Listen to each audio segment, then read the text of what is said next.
Buying stocks for the first time felt exciting, but also overwhelming.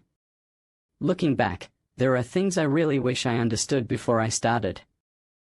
In the beginning, I assumed a lower stock price meant it was a better deal. I thought cheaper stocks had more room to grow, but I didn't realize that price alone doesn't reflect the true value of a company.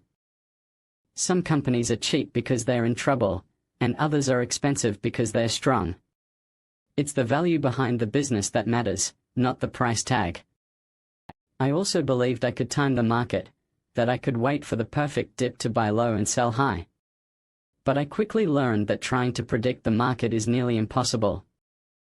Most of the time, I ended up missing good opportunities because I was waiting for the perfect moment that never came. Another thing I didn't expect was how emotional investing can be.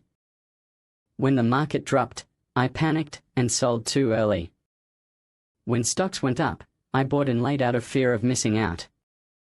My emotions were driving my decisions, and that cost me.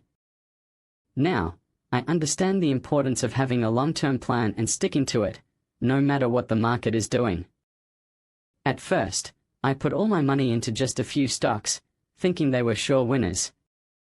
But when one dropped, my whole portfolio took a hit. I didn't know how important it was to spread out my investments. Diversification helps reduce risk and gives you a better chance to grow over time. Finally, I realized that jumping into the market without learning the basics was a mistake. I didn't take the time to understand the companies I was buying into or how the stock market really works. Now, I make sure to research before investing and only buy what I truly understand. These are just a few things I wish I knew before I started buying stocks. I hope they help you avoid some of the mistakes I made early on.